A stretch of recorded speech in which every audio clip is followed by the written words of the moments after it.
We are talking about anger management, and let's focus on releasing your anger as a survival tool. I am Sue, your personal transformation coach. Our anger eventually becomes part of our identity, and we believe that that's just who we are. I'm just an angry person. I just get angry very quickly. I don't let people mess with me. I get angry and I will tell them blah, blah, blah, blah.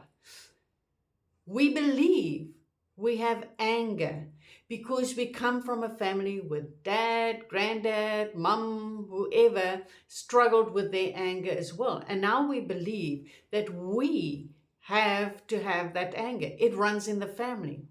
One of the favorite, when we want to just pass the blame for something, we just come with this, it runs in the family. We have learned by example how to survive with the people around us. We all have heard at some stage, you become the 5 people you spend the most time with. So when you come out of a family where there's a lot of anger, and we're not blaming mom, dad, or granddad, or anybody, because they've had their own hassles that they had to survive with, but we become those people when that is our example. And we condition our behavior so that people will back off, so that people will not come into this personal space and come and mess things up here for us. The thing with angry people, they are often fearful people. And one of the greatest fears that they are carrying is that their vulnerability will show, that they will expose their underbelly to the world, and the world will see how vulnerable they really are. Their joy walks out the door.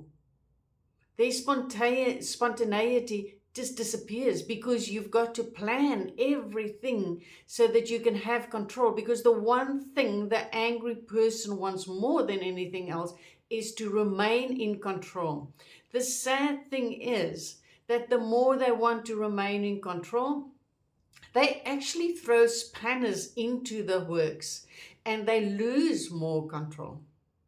Have you ever seen a person where everybody is floating along quite easily, and then that one person will come and just upset the apple cart because it is going too easy? The angry person does not feel comfortable where it is easy because it has become part of their personality. They've got to have that anger outburst. It's like an addiction that is sitting within their body, and they've got to give expression to that anger so that they can say, oh, okay, here I am. I feel comfortable now.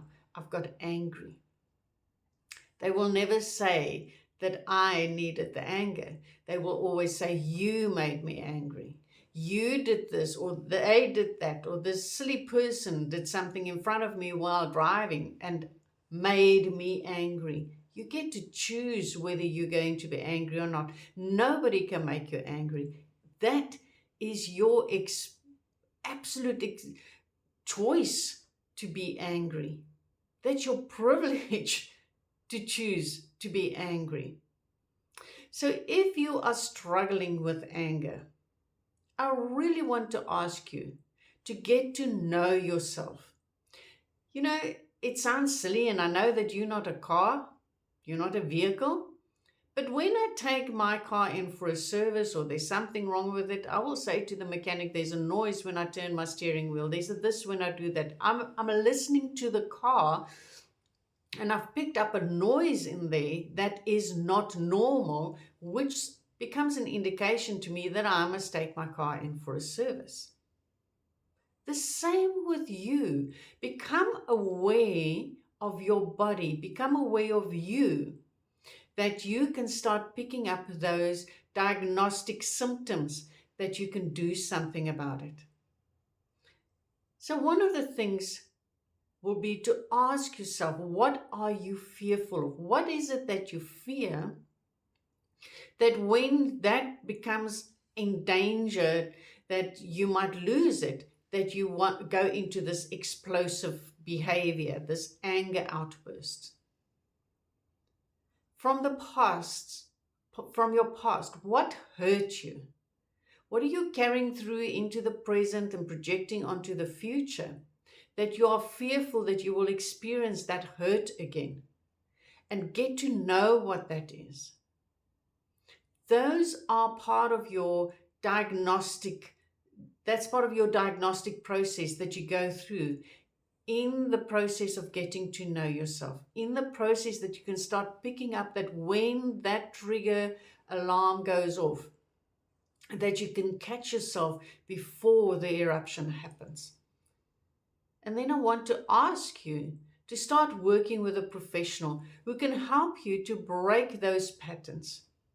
Because you are so set on them, because you've conditioned yourself that that's the way you need to behave when something goes wrong, that it will be very difficult for you to start breaking those patterns on your own.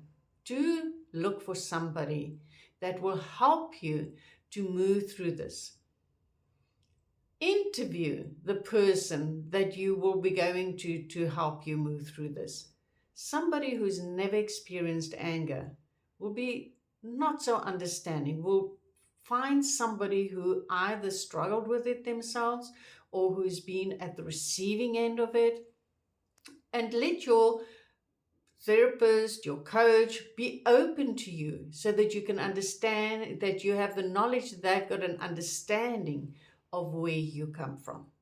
That way you will start feeling safe to open up and allow this to be changed for you so that you can return to your joy, so that you can return to peace, so that you can have enjoyment in this world and in your life, which will be so wonderful for you.